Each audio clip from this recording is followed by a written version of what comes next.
The Hershey's bar made her cry. Brown paper. Hershey's stamped on the wrapper.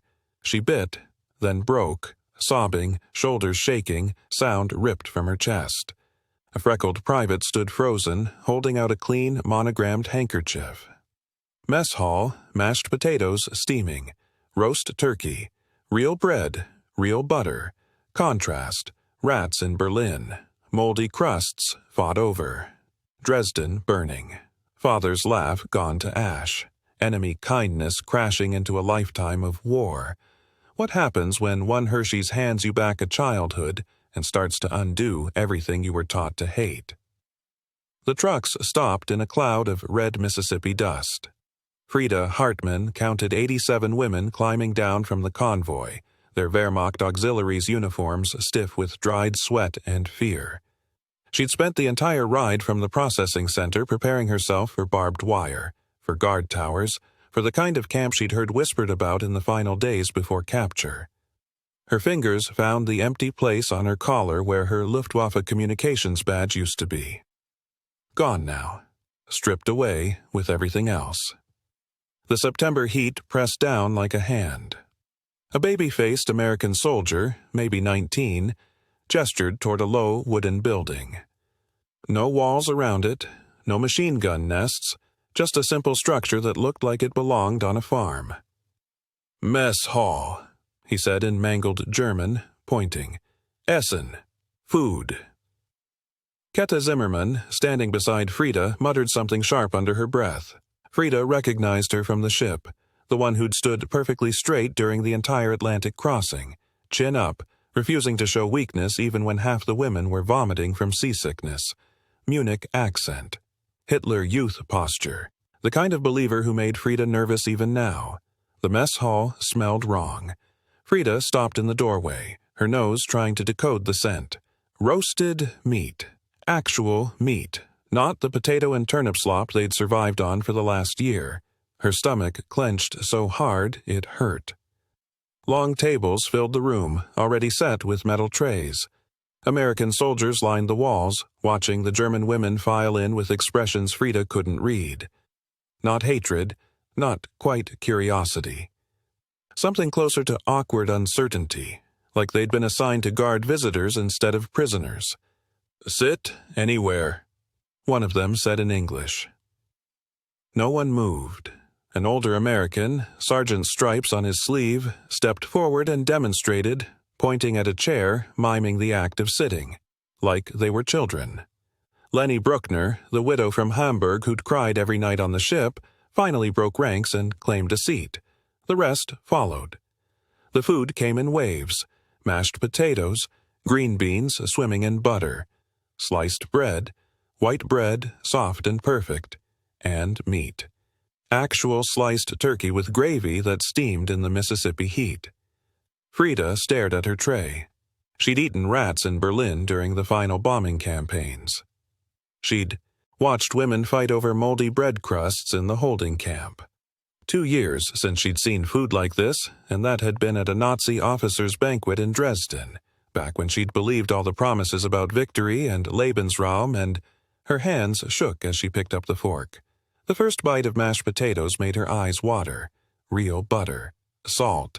The texture of something made by human hands instead of scraped from the bottom of empty supply barrels. Around her, the other women ate in silence, mechanical and fast, like the food might disappear if they looked away. Then, the American soldiers started distributing dessert. Frida watched a young private work his way down her table, placing something wrapped in brown paper at each woman's place. He had freckles across his nose and moved with the uncomfortable gait of someone who'd grown 6 inches too fast. When he reached Frida, he set down the package and said something in English she didn't catch. She unwrapped it. Chocolate. A Hershey's bar, the letters stamped clear across brown wrapper. Her vision blurred. She'd gotten chocolate once for her 8th birthday, before the war, before everything. Her father had traded 2 weeks' worth of cigarette rations for it, and she'd made it last 6 days, breaking off 1 square each evening and letting it melt on her tongue while her mother read stories aloud. The memory hit her like a fist. Her father's laugh, her mother's voice, The warm kitchen in Dresden that probably didn't exist anymore, that might be rubble now, ashes now, gone. The sob came out before she could stop it. Frida bit into the chocolate and started crying, really crying, the kind of broken sounds that came from somewhere behind her ribs. The sweetness filled her mouth, perfect and terrible, and she couldn't stop the tears because her enemy had just given her childhood back, and she didn't have words for what that meant. The mess hall went quiet. Every woman at her table stared. Ketha's face showed something between horror and recognition. The American soldiers froze, uncertain, their easy confidence evaporating. The freckled private who'd given her the chocolate stood with his hands halfway to his sides, clearly wanting to help, but having no idea how. His mouth opened, closed. He pulled a handkerchief from his pocket, actually pulled out a clean white handkerchief like something from before the world ended, and held it out. "Ma'am, you okay? Did I?" Frida couldn't explain, couldn't make the English words work, couldn't tell him that she was crying because kindness was supposed to come from the right people, from her people, and instead it came from a baby-faced American boy who probably didn't even know where Dresden was. A sob came from 3 seats down. Another woman, one of the radio operators from Rommel's Africa Corps unit, had bitten into her chocolate. Her shoulders shook. Then the woman beside her started crying too, quieter, pressing her palm against her mouth like she could physically hold the emotion in. Within 2 minutes, half the table was weeping into Hershey's bars. The American soldiers stood against the walls, completely paralyzed. One of them, a tall kid with a southern drawl, turned to his sergeant. "Sir, should we? I don't know. Private?" The sergeant's voice carried across the silent room. "I genuinely do not know." Frida looked up through her tears at the freckled soldier still holding out his handkerchief. She took it. The fabric was soft, clean, probably washed by someone's mother or girlfriend back in whatever American town produced boys like this. She pressed it against her face and tasted chocolate and salt. "Danke," she managed. "Thank you." He nodded, clearly relieved to receive any response that made sense. "You're welcome, ma'am. It's just chocolate." But it wasn't just chocolate. Across the table, Ketha Zimmerman sat perfectly still, her own Hershey's bar unwrapped but untouched in front of her. She stared at Frida with an expression that looked like anger, but probably wasn't. Her jaw was clenched so tight Frida could see the muscle jumping. Then Ketha picked up the chocolate, broke off one square, and put it in her mouth. She didn't cry. She was too proud for that, too disciplined. But her eyes closed, and her throat worked as she swallowed, and when she opened her eyes again, something in them had shifted. Some small certainty had cracked. The mess hall gradually filled with sound again. Forks on metal trays, quiet conversations, a few remaining sniffles. The American soldiers began to move, though they gave the crying women wide berths, like trauma was contagious. Frida finished her chocolate slowly, making it last, the way she had when she was 8 years old. Each bite was a small destruction. Each swallow remade something inside her chest that she thought was permanently broken. When she finally looked up, the baby-faced private was gone, but his handkerchief remained in her hand, monogrammed with initials she couldn't read. She folded it carefully and put it in her pocket. Outside, through the mess hall windows, she could see the last of the September sun dropping toward distant trees. Somewhere beyond that horizon was a world where enemies gave you chocolate, and wars ended, and maybe, impossibly, people like her got to start over. Frida didn't believe it yet, but she kept the handkerchief anyway. The Sunday afternoon sun turned the bleachers into griddles. Ketha Zimmerman sat ramrod straight in the back row, arms welded across her chest, watching Americans play their ridiculous game. 20 women around her leaned forward, squinting at the diamond. Baseball made no sense. All this running in circles, spitting, adjusting caps. Where was the discipline? The precision? These soldiers flopped around like puppies, slapping each other's backs after every successful hit. Ketha had marched in formation through Munich's Königsplatz. She'd stood at attention for 3 hours in sleet during a Führer rally, her arm extended until it went numb. This wasn't military behavior. This was chaos with rules. Private Danny Castellano stepped up to home plate. The women had learned his name, heard it shouted across the field in that brash American accent. He was short for a soldier, dark-haired, with the kind of smile that came too easily. Brooklyn, someone had said, whatever that meant. He swung. Missed. His teammates shouted encouragement that sounded like mockery, but Castellano just laughed. Actually laughed at his own failure. Ketha's jaw tightened. Second pitch, connection. The crack echoed across the field as the ball sailed over the outfield fence. A home run. Even Ketha knew that term now. Danny trotted around the bases, grinning like an idiot. When he reached home plate, his entire team mobbed him. No salutes, no standing at attention. They grabbed him, roughed up his hair, pounded his shoulders. The catcher, a massive farm boy from somewhere called Nebraska, lifted Danny clean off the ground in a bear hug. They were laughing. All of them. Pure, stupid joy over a game that meant nothing. Ketha's hands loosened from her elbows. In the Wehrmacht, in the Hitler Youth, celebration meant crisp acknowledgement. A nod. Perhaps a firm handshake between officers. You didn't touch your superiors. You didn't display emotion. Weakness was contagion. But these men moved like they had no idea they were supposed to be afraid of each other. Like rank was something they shrugged on with their uniforms and forgot about on Sundays. Danny emerged from the pile, his cap backwards, his uniform dusty, still laughing. He looked up at the bleachers, not at anyone specific, just at the sky, the day, the moment. His face was open, unguarded. Ketha's right hand lifted, started to clap. She caught herself, slammed her palm back against her bicep. The woman beside her, a radio operator from Hamburg, was applauding. So were 5 others. Tentative at first, then louder. American soldiers glanced up, surprised, and waved. Ketha stared at her treacherous hand. That night, she pulled out the pencil stub she'd hidden in her mattress seam. Found a scrap of paper from a care package. Sketched Danny's face in the moment after the home run. Head tilted back, mouth open, that unfiltered happiness. She wrote in German at the bottom, letters tiny. They move like they're free, even their soldiers.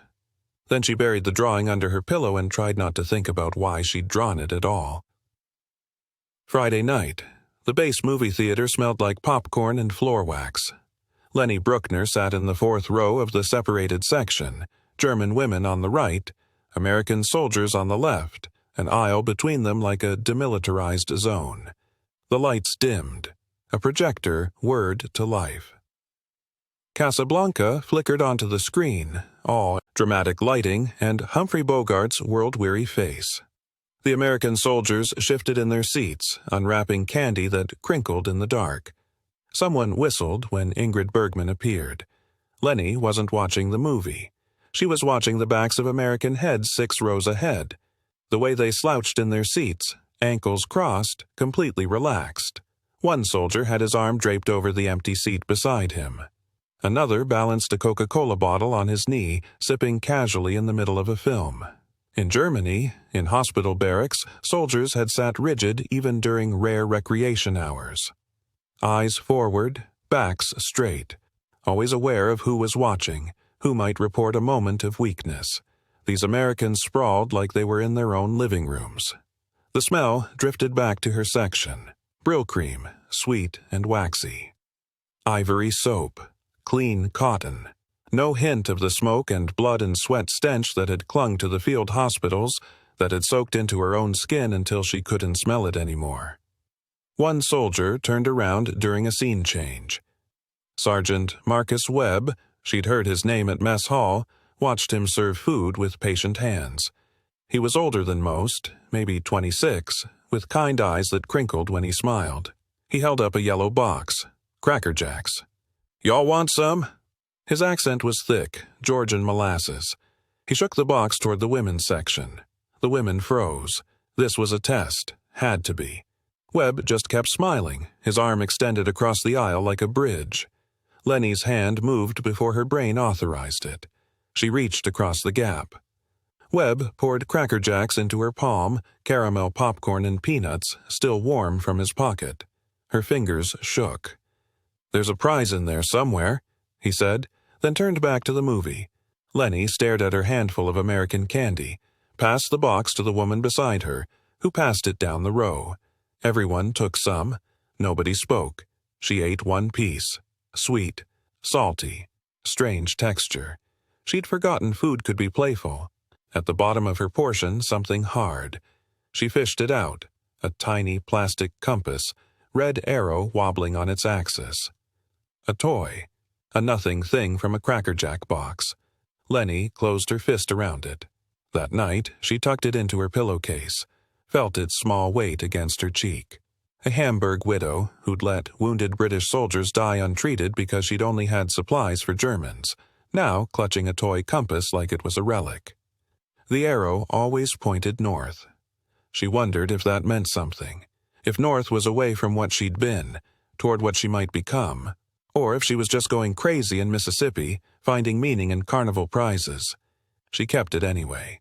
Slept with her hand curled around it, the plastic warming against her palm, while Humphrey Bogart's voice echoed in her dreams. "We'll always have Paris." Except Lenny's Paris was 4 years of blood-soaked bandages and choices she couldn't unmake. And this enemy soldier had handed her a compass like maybe she could still find a different direction. She didn't cry, but she held that toy until sunrise, her thumb tracing the plastic edges, memorizing the shape of unexpected kindness. Private Danny Castellano showed up at the fence on a Tuesday afternoon with a Butterfinger in his hand. Ketha pretended not to notice. She kept sketching the outfield, her pencil scratching against the rough paper she'd been given from the camp supplies. She'd drawn this view 17 times now, the angle of the pitcher's mound, the way the Mississippi sun turned the grass gold at 4 o'clock. "Hey!"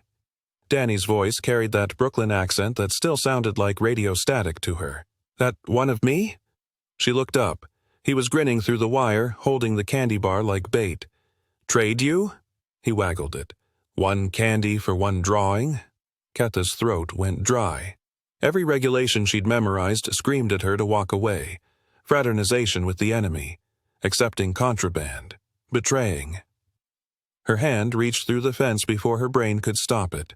His fingers brushed hers when he passed the Butterfinger through. Warm. Calloused from the baseball bat. She jerked back like she'd touched fire, clutching the candy bar to her chest. "Tomorrow?" he asked. "Same time?" She nodded before she could think. Watched him jog back across the field, that loose American stride that still looked wrong to her. Unserious. Undisciplined. Free.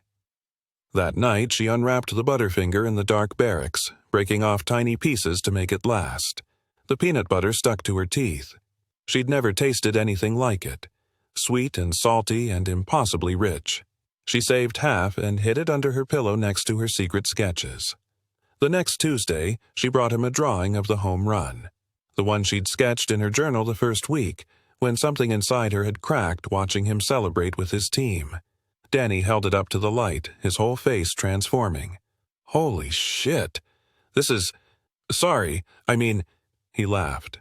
"This is really good. Like, really good." Heat crawled up Ketha's neck. "It's nothing. Are you kidding?" He turned the paper over like there might be more. "You draw like this all the time?" "Before." The word came out harder than she meant. Before the war, before the uniforms, before she'd believed that art was decadent and weak and un-German. Not anymore. Why not? Because Hitler Youth leaders didn't waste time on frivolous things. Because she'd burned her own sketchbooks in 1938 at a rally, throwing them into the fire with 50 other girls while their supervisors cheered. Because she'd believed, "is complicated," she said. Danny reached into his pocket and pulled out a pack of lifesavers. Wintergreen. He passed the whole roll through the fence. "Okay, then draw me something uncomplicated next week." He showed up the following Tuesday with 2 Coca-Colas in Saushet, glass bottles, condensation beating on the green glass. Ketha had never seen anything so cold in September. He pushed one through the fence, the glass slick and impossible in her hands. "How you make it cold?" she asked. "Refrigerator in the mess. We got, like, 3 of 'em." He popped the cap off his bottle with a church key, the fizz loud in the quiet afternoon. "Try it." She'd tasted Coca-Cola once before, in Berlin in 1936 during the Olympics. This tasted different, better, or maybe she'd just forgotten what sugar and bubbles felt like. The carbonation made her eyes water. Danny laughed. "Good, right?" "It's very good." She took another sip, smaller this time. "You have refrigerator? 3 refrigerators?" "Yeah. And an ice cream maker. You ever had ice cream?" The question punched something loose in her chest. Her father used to take her for strawberry ice cream on Sundays before everything. She nodded, not trusting her voice. "Maybe they'll let us give you some sometime." Danny shrugged like it was nothing, like sharing ice cream with the enemy was as normal as breathing. "What did you bring me?" She'd drawn his hands, just his hands gripping a baseball bat, the knuckles and tendons detailed down to the tiny scar on his left thumb. She'd spent 4 hours on it working by moonlight when the other women were asleep. He stared at it for a long time. "My ma's gonna lose her mind when she sees this." "Your mother?" "Yeah, I'm gonna mail it to her, if that's okay?" He looked up, suddenly uncertain. "I mean, you made it, so it's yours, but no, is yours." The idea of her drawing sitting in a Brooklyn apartment pinned to some stranger's wall made her dizzy.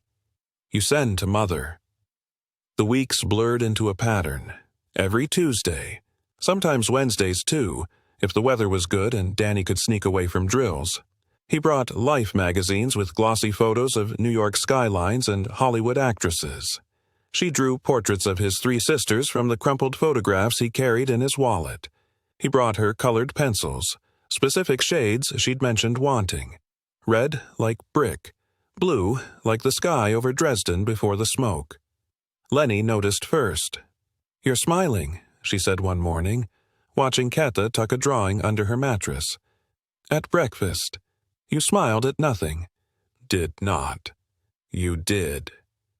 Lenny's voice was gentle, which made it worse. "Kata, be careful. Is just drawings." "No." Lenny touched her arm. "It's not." November brought rain that turned the baseball field to mud. Danny showed up anyway, standing in the downpour with a tarp over his head, holding a paper bag. "Can't play today," he called through the fence, "but I got you something." Inside the bag, a full set of Prismacolor pencils, 24 colors, the expensive kind she'd only seen in art supply stores in Munich before the war. Her hands shook opening the tin. "Where you get these?" "Buddy of mine knows a guy in town.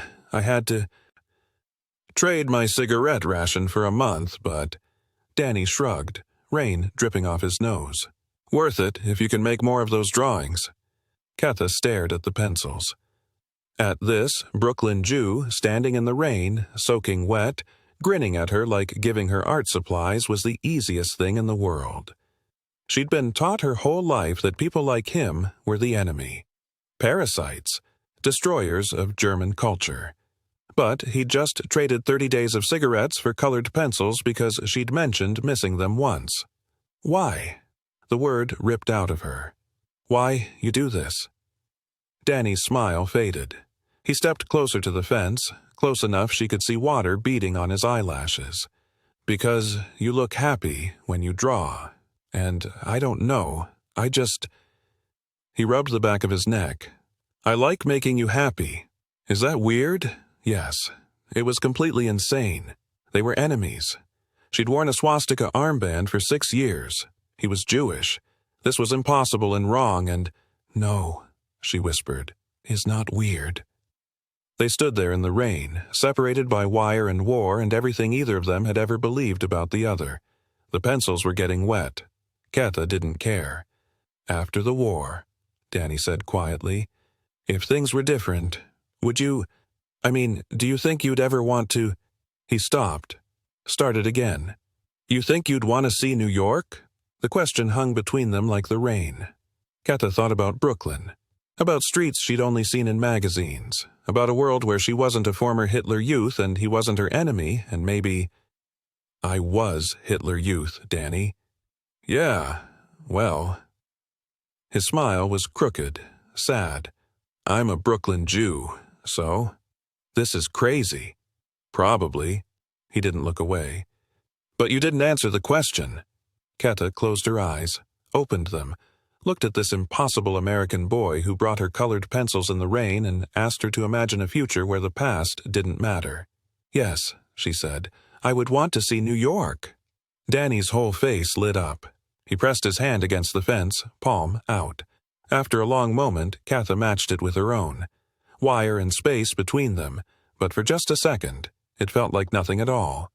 That night, she used the new pencils to draw the two of them at the fence, his hand reaching through, hers reaching back. She titled it in English, "After." She hid it with all the others, a stack of impossible futures tucked under her mattress, and tried not to think about what happened when the war ended and promises had to become real. The newsreel projector clicked to life in the mess hall. Frida sat 3 rows back, hands folded in her lap. The familiar narrator's voice filled the room, that confident American accent she'd heard on dozens of propaganda films, usually boasting about tank production or war bond drives. She expected more of the same. The title card read, "Liberation of German Camps." Her stomach tightened.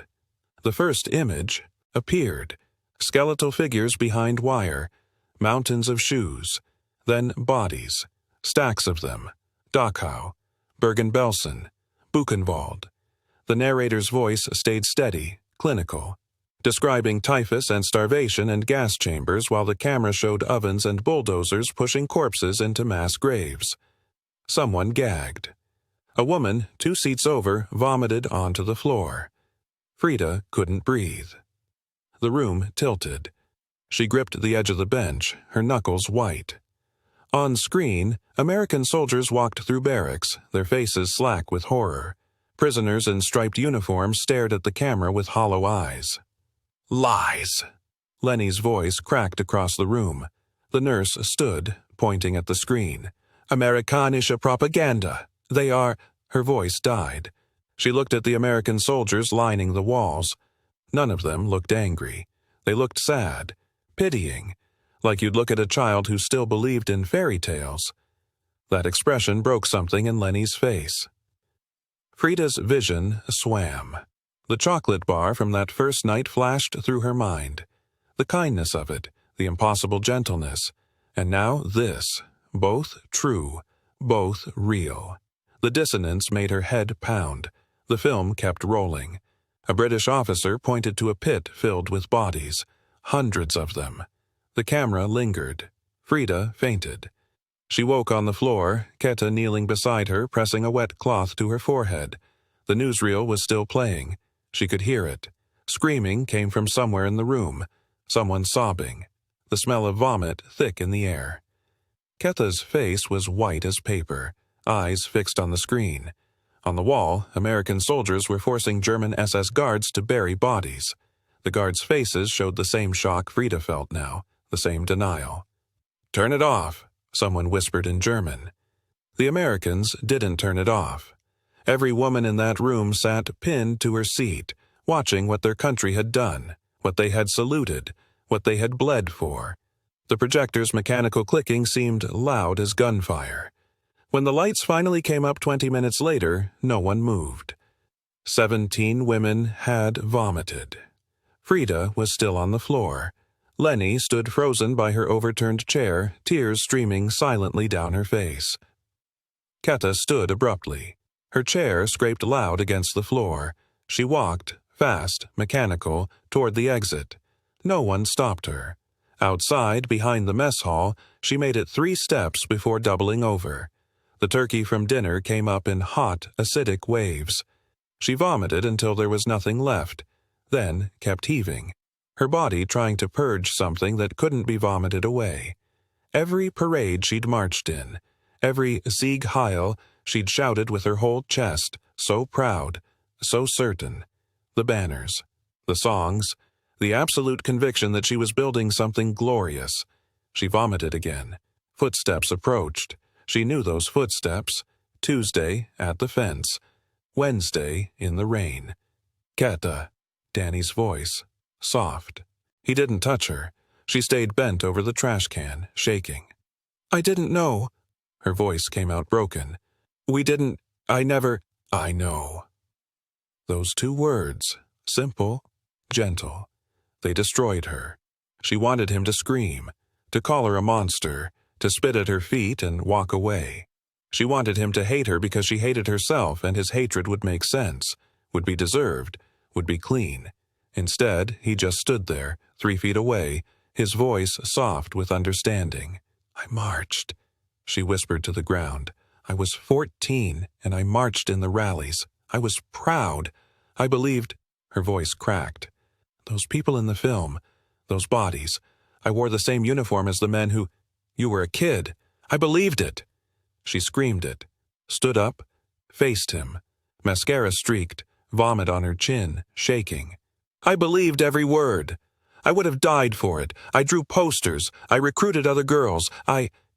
Danny's eyes were wet. That stopped her. That broke her completely. A Brooklyn Jew crying for a Hitler Youth girl who'd just learned what her devotion had built. "I can't—" She couldn't finish, couldn't breathe. Slid down the wall and sat in the dirt, head in her hands. Danny sat down too, not next to her, 3 feet away, far enough to not crowd her, close enough that she knew he hadn't left. They sat in silence. From inside the mess hall came the sound of women weeping, Frida's voice calling for her mother in German, someone praying. "My uncle's in the Bronx," Danny said finally. His voice was quiet, measured. "He came over in '38, got his whole family out. Parents, 2 sisters, their kids. They were the lucky ones." Keta didn't look up. "His best friend didn't make it. Wife and 3 daughters. He got a letter through the Red Cross in '43. That was it, just gone." She pressed her palms against her eyes. "I wanted to hate you," Danny continued. "When I first saw you in those bleachers, German, Wehrmacht, I thought, I should hate every single one of you." "You should?" "Yeah, probably." He exhaled slow. "But then you were just you, drawing baseball games, getting excited about purple pencils, asking me about Brooklyn like it was Paris. I'm a monster. You're 24. That's not— You were 14 when it started." His voice got firmer.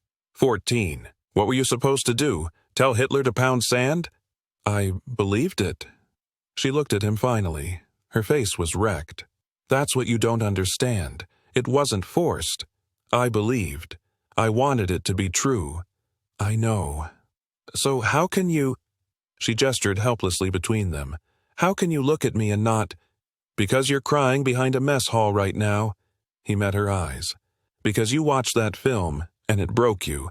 Because monsters don't vomit when they see what they helped build. They make excuses."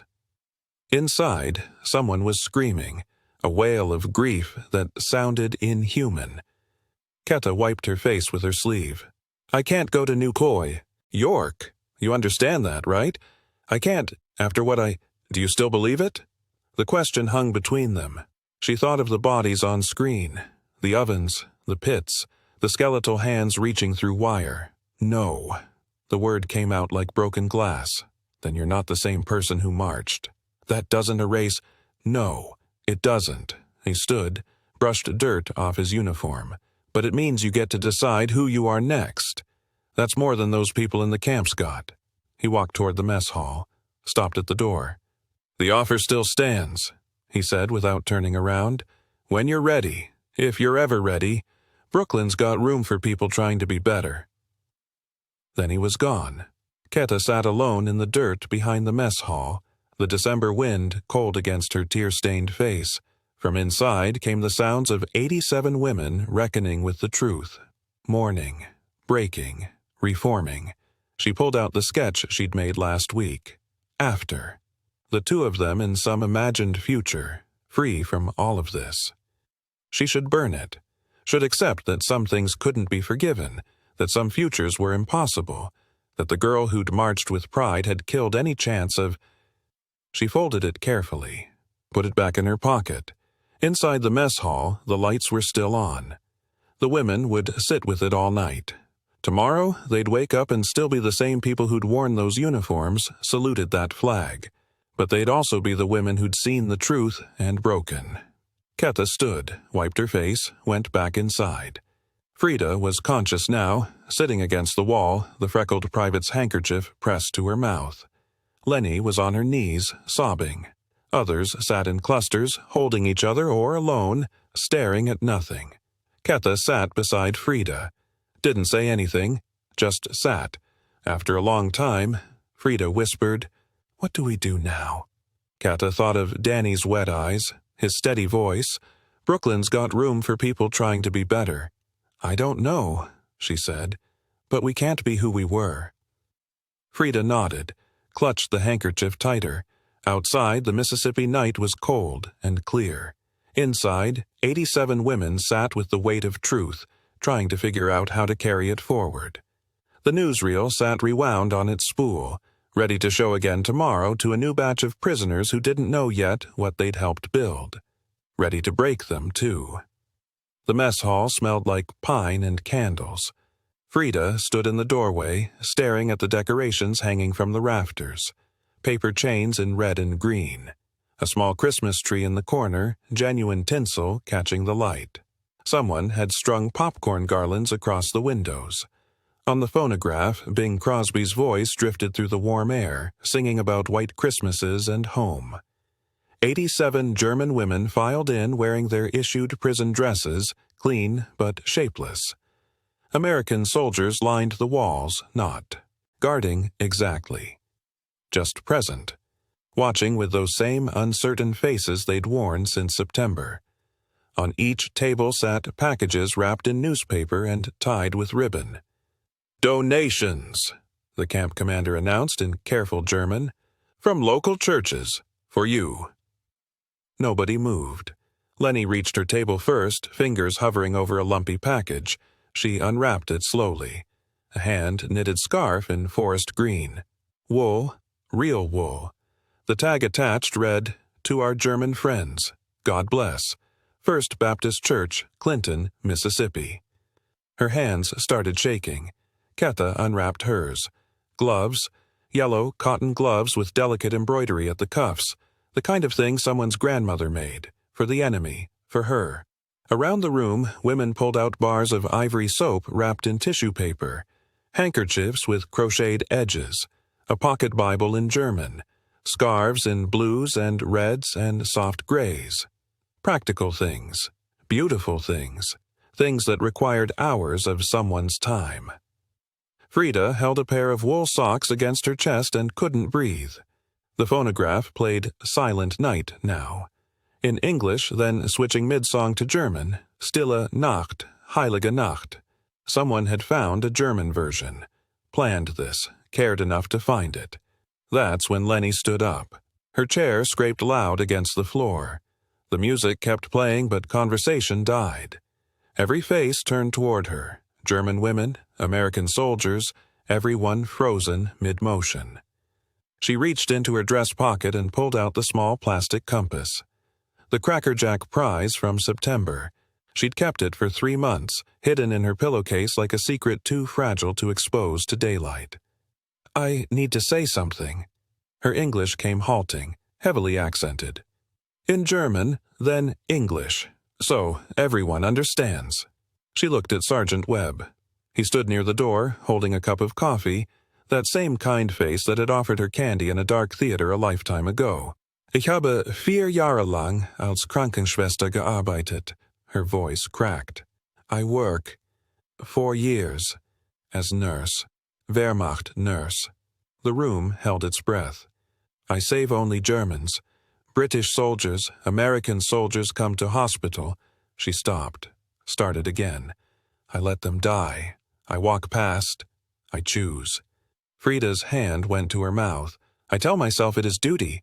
It is war. It is correct." Lenny's eyes filled, but she didn't look away from Webb. "But I know. Even then, I know. I choose hate over help. I choose—" Her English failed. She switched back to German, tears streaming now. Ich habe mir eingeredet, dass sie keine Menschen sind. Aber ich wusste es. Gott, ich wusste es. I told myself they weren't human, but I knew. God, I knew. She walked across the room toward Sergeant Webb. Her footsteps echoed. Every eye followed her movement. Webb set down his coffee cup carefully, his face uncertain. Lenny stopped in front of him. She held out the compass in her open palm. You give me this. September. You give chocolate. You give kindness. Her voice dropped to a whisper. I do not deserve. We do not deserve, but you give anyway. She pressed the compass into his hand, closing his fingers around it. Thank you. The words came in English, clear and deliberate. Thank you for show me different way, different north. Webb stared at the tiny plastic compass in his palm. His throat worked. He couldn't speak. The dam broke. Frida started crying first, always Frida, but this time it spread like fire. Keta buried her face in the yellow gloves and her shoulders shook. The radio operator from Hamburg sobbed into her handkerchief. The former factory supervisor from Munich covered her mouth with both hands, tears sliding between her fingers. 17 women weeping, 20, 30. The American soldiers stood frozen. These boys from farms and cities who'd been trained to fight, not to handle enemy combatants, thanking them for basic human decency. A private from Georgia wiped his own eyes. Another soldier gripped his coffee cup so hard it trembled. Across the room, Danny Castellano caught Keitha's eye. She was crying into the yellow gloves, mascara from the base commissary, a gift from last week, running down her cheeks. Her shoulders shook, but she looked up when she felt his gaze. He mouthed 3 words. Still want Brooklyn?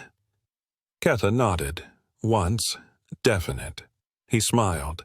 The same loose, free smile from that first baseball game 4 months ago. The smile that had cracked something in her chest she'd thought was solid concrete. Bing Crosby sang about hoping for white Christmases and being home together. The irony wasn't lost on anyone. Webb still held the compass. He looked at Lenny, this woman who'd just confessed to letting his countrymen die, and his voice came out hoarse. You keep it. You'll need it more than me. He pressed it back into her palm. North's the same for everyone, ma'am. You're pointed the right way now. Lenny closed her fist around the compass and cried harder. The party continued in fragments. Women opened gifts with shaking hands. Soldiers poured coffee and tried not to stare at the collective breakdown happening across the mess hall. Someone changed the record to something instrumental, less emotionally loaded. Keitha slipped the yellow gloves on. They fit perfectly. She caught Frida's eye across the table. Frida still clutched the wool socks, her face blotchy and wet. What happens to us now? Frida whispered in German. Keitha looked at Danny by the door, at Lenny holding her compass like a lifeline, at the paper chain someone had spent hours making for enemy prisoners. I don't know. She touched the fence sketch hidden in her pillowcase in her mind, the one titled After. But maybe something different.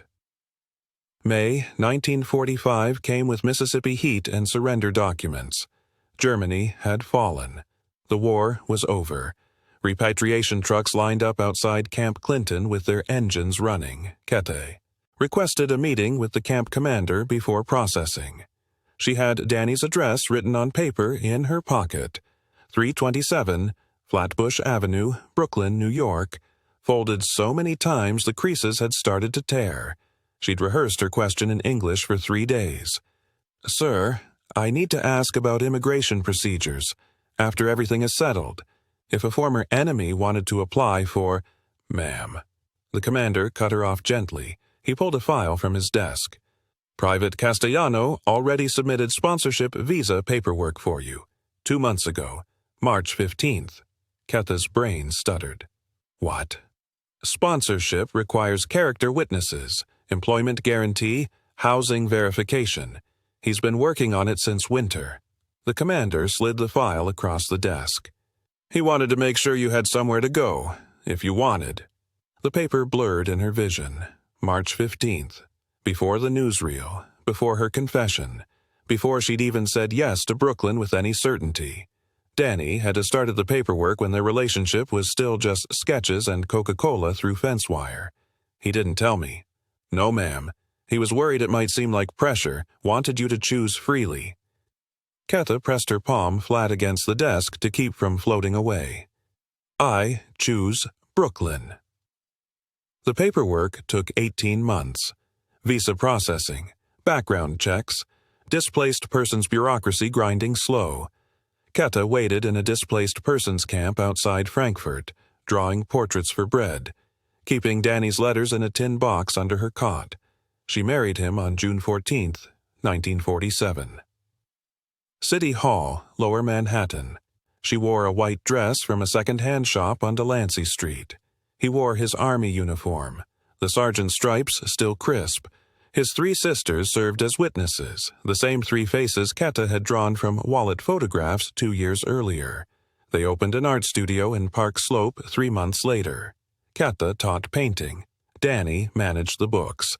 Their window sign read Castellano and Castellano Fine Arts in gold lettering. The first sketch she framed for their apartment wall was the baseball drawing. Danny mid-swing, his whole body captured in that moment of perfect joy and freedom. The drawing that had started everything. Lenny never boarded the repatriation trucks.